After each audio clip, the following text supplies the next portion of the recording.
दोस्तों जय भीम, नमो बुद्धाय। मिलेंद्र गौतम मैं हूँ आज गोंडा में। जी हाँ, मौजपुर गोंडा जो दिल्ली में आता है। यहाँ पर बहुत सारी समस्याएं हैं और महंगाई जो है चरम सीमा पे देश में आ चुकी है। और आज मैं हूँ वरिष्ठ समाज सेवी देशराज जी के पास। देशराज जी, आपका चैनल में बहुत बहुत स्वागत है। जय भीम सर। Thank you. जय भीम, नमो बुद्धाय। मुद्दा आजकल बहुत ये चल रहा है कि अगर हम 2014 से लें, जब बीजेपी गवर्नमेंट आई थी, तो हर चीज़ों के जो दाम थे वो बहुत कम थे, और आज 2021 हो रहा है, दुगने से भी ज़्यादा दाम हो गए। उसके बारे में क्या कहना चाहेंगे? 2012-14 में जो दिल्ली में जो गवर्नमेंट थी, आज भी है, वो बीजेपी की गवर्नमेंट है जी। 2014 में अगर बात करें महंगाई की, तो आप घरेलू चीज़ों को ही ले लीजिए। आप गैस का सिलेंडर है, 2012-14 की बात करें, 400-450 रुपये का सिलेंडर होता था जी। उस पर भी सब्सिडी मिलती थी। आज 900 रुपये, 885 रुपये का सिलेंडर है और सब्सिडी ख़त्म कर दी है। हमारी जो भारत सरकार की गवर्नमेंट है, मोदी गवर्नमेंट जो है, वो कहती थी कि हम विकास लाएंगे और जो है महंगाई को कम करेंगे। तो कहाँ से महंगाई कम हो गई है? पेट्रोल के दाम 70 रुपये होते थे उस टाइम, 65 रुपये होते थे, आज 100 रुपये पार कर गए हैं। तो ये महंगाई जो बढ़ रही है, जो बीजेपी गवर्नमेंट कहती है कि हम महंगाई कम करेंगे, आम आदमी को विकास देंगे, कौन सा विकास है ये? आम आदमी के लिए तो ये बहुत ही विनाश हो गया एक किस्म से। जिनके घर में पहले चूल्हा नहीं जलता था, आज वो इस मुद्दे को लेकर चल रहे हैं कि भाई सिलेंडर लेते हैं, दुगने दाम हो गए, सब्सिडी भी ख़त्म कर दी है। कहाँ जा रहा है ये पैसा? ये तो आम आदमी के लिए विनाश की बात हो गई, विकास की बात तो नहीं हुई है जी। पेट्रोल के दाम इतने बढ़ा दिए हैं, पेट्रोल के दाम बढ़ते ही हर छोटी छोटी चीज़ पे, जो घरेलू चीज़ें होती हैं, सब पे दाम ऑटोमेटिक बढ़ जाते हैं। ये क्या चीज़ चल रही है कि 25 पैसे बढ़ा दिए, 50 पैसे बढ़ा दिए, 1 रुपया बढ़ा दिया। अगर हम 2014 की बात करें तो पेट्रोल 60 रुपये था, शायद 50-60 रुपये था, और आज 100 रुपये से भी पार हो रहा है जी। और ये हर महीने या हर 2 दिन 3 दिन बाद ही पैसे पैसे बढ़ा करके इन्होंने इतनी महंगाई ला दी। पेट्रोल की वजह से तो और भी ज़्यादा दामों में वो आएगी तेजी। देखिए, जब दिल्ली में बीजेपी की गवर्नमेंट नहीं थी, कांग्रेस की गवर्नमेंट थी, तो वो गवर्नमेंट क्या करती थी, जैसे ही मतलब जो कांग्रेस की गवर्नमेंट 10-20 पैसे बढ़ाती थी पेट्रोल पर, तो हमारे बीजेपी के जो बड़े बड़े नेता हैं, मुझे याद है एक बार कि 7 पैसे शायद बढ़ गए थे पेट्रोल पे, तो हमारे जो अटल बिहारी वाजपेयी जी जो विपक्ष में बैठते थे, बीजेपी के लीडर थे, वो उठा करके बैलगाड़ी पे संसद जा रहे हैं। 7 पैसे बढ़ने पे, 10 पैसे बढ़ने पे, ये संसद तुम बैलगाड़ी पे आ गए। आज 100 रुपये से ऊपर है। मेरे ख्याल से वही गवर्नमेंट है, बीजेपी की गवर्नमेंट है। कोई भी आदमी साइकिल पे भी नहीं चल रहा है, बैलगाड़ी की तो बात छोड़ दीजिए। तो क्या है इनके अंदर, क्या चल रहा है ये महंगाई को लेकर के? कैसे मतलब जो उस मुद्दे पे आ जाते हैं, ये सिलेंडर लेकर रोड पे बैठ जाते थे, आज सब्सिडी भी ख़त्म कर दी है, रेट भी डबल हो गए हैं, क्यों नहीं अभी रोड पे आ रहे हैं? ये लोगों का विकास चाहते हैं। कैसा विकास है ये? इसका जवाब तो बीजेपी गवर्नमेंट ही दे सकती है। जी। दालें भी जो पहले 30-40 रुपए किलो हुआ करती थी, अब 200-200 रुपए किलो दालें हो रही हैं। बिल्कुल ठीक कह रहे हैं। आम आदमी, गरीब आदमी के घर में कभी जाओ, भैया कैसा चल रहा है, तो वो सिर्फ दाल रोटी की बात करता है। दाल रोटी खाता है आदमी। दाल एक ऐसी चीज़ होती थी, गरीब से गरीब के घर में मिल जाती थी। सब्जियां महंगी होती थी, दाल सस्ती होती थी। इसीलिए बोला जाता है कि दाल रोटी हम खा रहे हैं जी, दाल रोटी खा गुजारा कर रहे हैं। आज दाल 100-150 रुपये किलो है। कैसे गरीब आदमी का गुजारा चलेगा? महंगाई बढ़ाते जा रहे हैं। मैं एक चीज़ और जानना चाहूँगा कि जब हम खाने की बात कर रहे हैं और खाना महंगा हो रहा है, महंगाई इतनी बढ़ रही है, और योगी और मोदी सरकार जो है वो अपने प्रिंटेड बैगों में लोगों को खाना भी दे रही है। ये गरीबों का मजाक उड़ाया जा रहा है। गरीबों का मजाक उड़ा करके अपनी एडवर्टाइज की जा रही है।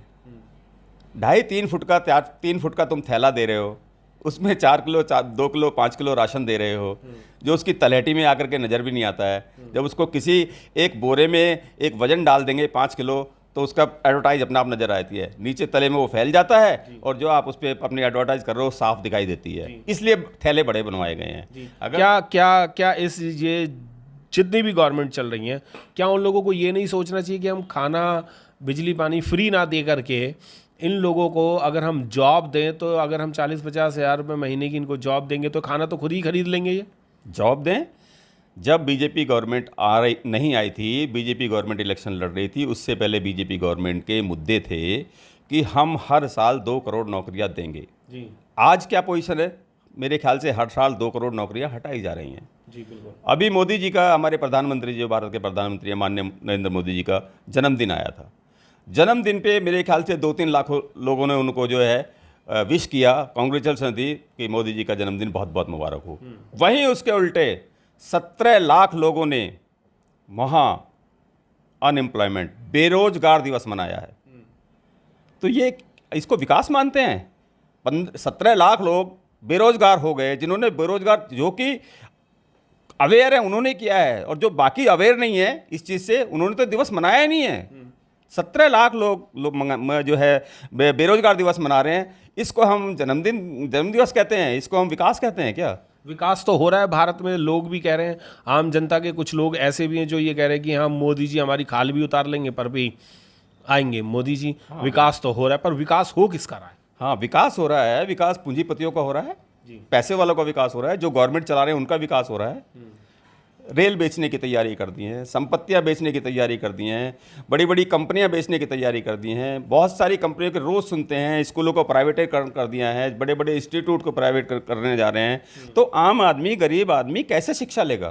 तो सर, जो शिक्षा भी लेगा और आम आदमी जो जॉब भी नहीं कर पा रहा है, और निजीकरण में जो आरक्षण में जो SC STs को जो जॉब मिली थी वो भी चली गई, तो फिर आगे देश का क्या होगा? ये इस देश की जनता का क्या होगा? भुखमरी आएगी, कुछ नहीं होगा, भुखमरी आएगी। मजदूर लोग, जो मजदूरी करके खा रहे हैं, उनकी मजदूरी छीन ली गई है। वो त्राही त्राही करके वापस गांव में भाग गए हैं, दिल्ली आने का नाम नहीं ले रहे हैं। दिल्ली में तो मतलब भूखे मरते हैं लोग, समझे। विकास के नाम पे विनाश हो रहा है। जो वादे किए गए थे वो सब उल्टे हो रहे हैं। गरीबी हटाने का वादा किया था, सस्ता करने का वादा किया था, विकास का वादा किया था। मैं बताता हूँ, कोई आपने IIT बनाई हो तो बताइए, आप कोई बड़े टेक्निकल कॉलेज खोले हो तो वो बताइए आप, जिनसे लोग शिक्षा ले पाएँ। कुछ तो बता दो आपके, भाई शिक्षा के क्षेत्र में आपने ये काम किया है, कोई IIT बनाई है, कोई टेक्निकल कॉलेज खोले हैं, कुछ तो बताएं आप। बीजेपी ने जो बनाए हों, हमारे तो नज़रों में कुछ भी नहीं बनाया इन्होंने। तो गवर्नमेंट जॉब जो अब हटा रहे हैं और जो कोई भी चीज़ें नहीं बन रही हैं, उसके बारे में क्या कहेंगे कि गवर्नमेंट जॉब लगनी चाहिए या निजीकरण हटना चाहिए? देखिए, निजीकरण तो एक ठेकेदारी है, उद्योगपतियों की ठेकेदारी है। निजीकरण में उसका मतलब सीधा सीधा निकलता है कि मेरी मर्जी से आप तनख्वाह लोगे, मेरी मर्जी से आप काम करोगे। सरकार में 8 घंटे काम करना होता है, वो 12 घंटे काम कराएंगे। सरकार एक छोटी सी नौकरी के लिए भी 40-50 हज़ार रुपये देती है, वो 12-15 हज़ार रुपये देंगे। तो कहाँ से विकास हो पाएगा? विकास तो नहीं हो पाएगा इस तरह से तो बेरोजगारी बढ़ेगी, भुखमरी बढ़ेगी। लोग कहाँ से, घर के गुजारे भी नहीं चलेंगे, रसोई भी नहीं चल पाएगी इतने खर्चे में, तो कैसे काम चलेगा ऐसे? जी। दिल्ली में 2022 में इलेक्शन होने वाले हैं, दिल्ली और यूपी में दोनों जगह होने वाले हैं। क्या लगता है इस बार बीजेपी का क्या ग्राफ रहेगा? बीजेपी का सुपड़ा साफ होने वाला है। जनता त्राही त्राही कर रही है। जनता को पता है कि जुमलों की सरकार है, झूठ बोल करके मतलब सरकार आ गई थी। सिर्फ राष्ट्रभक्ति सब कुछ नहीं होता है। जब जनता के पेट में खाना जाएगा, जनता को रोज़गार मिलेगा, तभी तो जनता उसकी वाह करेगी। जनता का रोज़गार छीन लिया है, रोज़गार छीनने के बाद में बेरोज़गार हो गए हैं। झूठ बोल दिया, हर आदमी के खाते में 15 लाख रुपए आएगा। एक केस बता दें बीजेपी गवर्नमेंट, एक केस बता दें कि किसी के खाते में 15 लाख रुपए आए हैं। एक भी केस पूरे हिंदुस्तान में बता दें, नहीं आया है किसी के में भी। झूठ बोल के हम 2 करोड़ नौकरी हर साल देंगे। मुझे बता दीजिए कितनी नौकरी लगाई उन्होंने? कोई आंकड़ा नहीं है किसी के पास में, कुछ नहीं है। अगर आपको इलेक्शन लड़ने का मौका मिले और आपको देश सेवा का मौका मिले, तो आप क्या बीजेपी से बेहतर काम कर पाएंगे? हर आदमी की अपनी पॉलिसियाँ होती हैं, हर पार्टी की अपनी पॉलिसी होती हैं, उनके अपने तरीके होते हैं काम करने के। जी। मैं आम आदमी पार्टी से जुड़ा हूँ। आम आदमी की पॉलिसियाँ हैं। आज किसी भी देश में, किसी भी सिटी में चले जाइए आप, किसी भी स्टेट में जाएंगे, हर आदमी को मूलभूत सुविधाएं चाहिए। जी। अब से पहले दिल्ली में कांग्रेस की सरकार थी, तब भी गवर्नमेंट चल रही थी। जी। बिजली के भी पैसे लिए जा रहे थे, पानी के भी पैसे लिए जा रहे थे, जी। दूसरी चीज़ों को भी पैसे लिए जा रहे थे। जी। जब से दिल्ली में केजरीवाल सरकार आई है, आम आदमी पार्टी आई है, हर आदमी को 200 यूनिट बिजली फ्री दे रही है। जी। 20,000 लीटर पानी फ्री दे रही है। बिल्कुल। फिर भी कोई आदमी ये कहता है जी नहीं जी मेरी तो 400 यूनिट आ रही हैं, हम तो हमारे घर में 2 AC लगे हुए हैं, 2 भाई हैं हम पहली मंजिल पर है, तो भैया तुम 2 मीटर लगा लो, दोनों का 200 आ जाएगा, आपको डबल बेनिफिट हो गया। अगर आप 3 भाई हैं 3 मीटर लगा लो, 600 यूनिट आप फ्री ले लो, 200 यूनिट 3 मीटर पे। तो कहाँ नुकसान हो रहा है इसमें? आज भी तो गवर्नमेंट चल रही है, पहले भी टैक्स देते थे लोग, आज भी लोग टैक्स दे रहे हैं। तब गवर्नमेंट के पास कोई हिसाब नहीं था, पैसे बिजली के पैसे जमा होते थे। आज बिजली के पैसे जमा नहीं हो रहे, पानी के पैसे जमा नहीं हो रहे, तब भी गवर्नमेंट फायदे में है, आम आदमी पार्टी फायदे में है। तब कांग्रेस फायदे में नहीं थी, दूसरी गवर्नमेंट फायदे में। आप आम आदमी पार्टी में अभी अभी ज्वाइन हुए, कुछ ही दिन हुए हैं, आपने बीएसपी क्यों छोड़ दी? नहीं, बीएसपी में तो मैं तो अभी गवर्नमेंट सर्वेंट था, 2 महीने पहले ही मैं रिटायर हुआ हूँ। 2 महीने रिटायर होने के बाद में अभी मैंने लास्ट अगस्त में मतलब जो है लास्ट डे में मैंने ज्वाइन किया है आम आदमी पार्टी। पॉलिसियाँ देखी मैंने, आम आदमी पार्टी की नीति देखी मैंने, इनके काम देखे मैंने, जो काम कर रहे हैं, गरीबी पे काम कर रहे हैं, गरीब आदमी के लिए काम कर रहे हैं। अब देखिए पहले क्या होता था, एक किसी को सर्टिफिकेट, डेथ सर्टिफिकेट बनवाना है, बर्थ सर्टिफिकेट बनवाना है, कोई और दूसरे सर्टिफिकेट बनवाने हैं, महीनों चक्कर काटने पड़ते थे उसको एसडीएम ऑफिस के। केजरीवाल सरकार आई, सब ऑनलाइन कर दिया, किसी को जाने की जरूरत नहीं है, ऑनलाइन डालिए, आपका सर्टिफिकेट घर बन के आ जाएगा। अगर आप ऑनलाइन भी नहीं कर सकते हैं तो हमारा 10 क्षेत्र एक नंबर उन्होंने किया हुआ है, 10 क्षेत्र पे आप फ़ोन कीजिए, सरकार का आदमी, आम आदमी पार्टी का आदमी आपके घर पे आएगा, सरकार का आदमी आपके घर पे आएगा, जो उन्होंने नियुक्त किए हुए हैं लोग, वो आपके घर पे आके आपका डाटा भरेंगे, आपसे डॉक्यूमेंट लेंगे और ले करके उसको जमा करेंगे ऑफिस में और सर्टिफिकेट बन के आपके घर पे आ जाएगा। पहले जो आदमी, एक आदमी जाता था, कई कई चक्कर लगाता था, 100-200 रुपये किराए में खर्च करके पूरा पूरा दिन काम करके काम नहीं होता था। 2014 के बाद आप देख लीजिए, जब से हमारी आम आदमी पार्टी ने, केजरीवाल साहब ने काम किया है, सारे सर्टिफिकेट्स ऑनलाइन कर दिए हैं। लाइसेंस आप घर बैठे आज बनवा सकते हैं, लर्निंग लाइसेंस घर बैठे बनवा सकते हैं। फेसलेस काम कर दिया, आपको घर जाके रिन्यूअल के लिए कोई जाने की ज़रूरत नहीं है। कोई भी जो मूलभूत जनरल सुविधाएं हैं उस पर आपको कहीं जाने की ज़रूरत नहीं है, वो सब ऑनलाइन कर दिया है। कोई किसी बीच में दलाल की ज़रूरत नहीं है, किसी एजेंट की ज़रूरत नहीं है, किसी को 10 पैसे देने की ज़रूरत नहीं है। आप ऑनलाइन कीजिए, आपका काम होकर के आएगा। जी, आप सरकारी नौकरी से सेवानिवृत्त हो चुके हैं। अगर अब आपको कोई जिम्मेवारी दी जाए तो अपने गोंडा क्षेत्र के लिए आप क्या क्या करेंगे उसके विकास के लिए? कि हर क्षेत्र में समस्याएं होती हैं। मैंने जो रिटायर होने के बाद में एक पॉलिटिकल पार्टी ज्वाइन की है, उसका कारण यही है कि मेरे क्षेत्र में विकास जीरो है, यहाँ कोई विकास नहीं हो रहा है। मैं पीढ़ी दर पीढ़ी मैं यहीं का रहने वाला हूँ, देख रहा हूँ, ठीक है। यहाँ लोग आते हैं, नेता बनते हैं और नेता बनने के बाद 5 साल शकल नहीं दिखाते हैं, बड़े शर्म की बात है। आपका जो यहाँ का निगम पार्षद है वो क्या आता नहीं है? हमारे यहाँ की जो निगम पार्षद है मिसेस दुर्गेश तिवारी हैं, बीजेपी से बिलोंग करती हैं।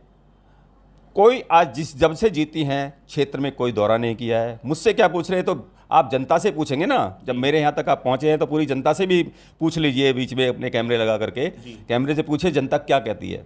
जनता आपको बता देगी कि दुर्गेश तिवारी कौन है, ये तो बता देंगे, कुछ लोग बता देंगे दुर्गेश तिवारी, हाँ अच्छा तिवारी जी की बेटे की बहू है, निगम पार्षद, अच्छा हो सकती है। हमने तो कभी देखा नहीं है क्षेत्र में। हर आदमी आपको यही बोलेगा, कूड़े के ढेर लगे पड़े हैं, नालियाँ टूटी पड़ी हैं, सीवर के ढक्कन टूटे पड़े हैं। अपने गली को तो वो ठीक करा सकते हैं, बाकी क्षेत्र में कहीं चले जाइए, पूरे हमारी गोंडा विधानसभा, मतलब उनकी अपनी विधानसभा में चले जाइए, 46 से मैं बिलोंग करता हूँ, आपको हालात पता लग जाएगी कि हम किस जगह रह रहे हैं। पता लगेगा कूड़े के ढेर नहीं उठ रहे हैं, 15-15 दिन हो जाते, 10-10 दिन हो जाते हैं। जाके उनको लोग कहते हैं हाँ ठीक है देख लेंगे, करा देंगे, नहीं करते हैं काम, कोई काम नहीं करते हैं। कोई सुविधा किस पूरे क्षेत्र में कोई सुविधा दे रखे हो नहीं, पोस्टरबाजी में लगे हुए हैं। कारण क्या है, वो उनको दुर्गेश तिवारी जी को नॉलेज तो कुछ है नहीं कि काम कैसे कराए जाते हैं, कैसे काम होते हैं, जनता को कैसे डील किया जाता है। बस ये है कि उनकी किस्मत में था, राजयोग उनको मिल गया है और अपने घर में 5 साल से बैठी हुई हैं। देश राज तो आपका भी नाम है, क्या ये राजयोग आपके भी किस्मत में है? मैं इसको आपके भाग्य में है? इसको मैं भाग्य नहीं कह सकता। देखिए, जब कोई किसान ज़मीन पे मेहनत करता है तो उसको उम्मीद होती है कि फसल से मुझे दाना मिलेगा। मैं ज़मीन से जुड़ा हुआ आदमी हूँ, यहीं का पैदा हुआ हूँ, मेरे बारे में सारे लोग यहाँ जानते हैं। जब मैं निकलता हूँ रिटायर होने के बाद, उससे पहले भी मैं क्षेत्र में निकलता था, आज भी मैं क्षेत्र में निकलता हूँ, पूरी जनता मेरे साथ होती है, कहती है भाई साहब अब मौका मिला है, अब आप देश की, हमारे क्षेत्र की सेवा कीजिए, और उस सेवा के लिए मैं तत्पर तैयार हूँ। उनकी आवाज़ पे मैं उठ के चल देता हूँ, मुझे कोई दिक्कत नहीं, ना मैं टाइम देखता हूँ ना कुछ देखता हूँ। जनता मेरे साथ है और मैं जनता के साथ हूँ। बहुत बहुत धन्यवाद। हमारे साथ थे समाज सेवी देश राज जी, जिनके बारे में मैं आपको बता दूं कि कई बार इन्होंने बिना किसी पार्टी का पक्ष लेते हुए या बिना किसी पार्टी का किसी भी बैनर के बिना भी इन्होंने काम किए हैं और बहुत ज़बरदस्त गोंडा क्षेत्र में काम किए हैं, बहुत लोगों की हेल्प की है। और लोगों का अगर इनको इस बार का इलेक्शन में लाने की अगर कोशिश हुई और ये जीतते हैं तो मैं उम्मीद करता हूं कि अपने क्षेत्र के लिए काम भी करेंगे और बेहतर गोंडा के लिए काम करेंगे। मैं सभी के लिए एक बात ये कहना चाहता हूं कि किसी भी पार्टी का आदमी हो, अगर आप जीत के आते हैं तो प्लीज़ काम जरूर कीजिए, क्योंकि इनका भरोसा आपके ऊपर होता है कि आप हमारे क्षेत्र का काम करेंगे। जय भीम, नमो बुद्धाय। मिलेंद्र गौतम, घोंडा, मौजपुर।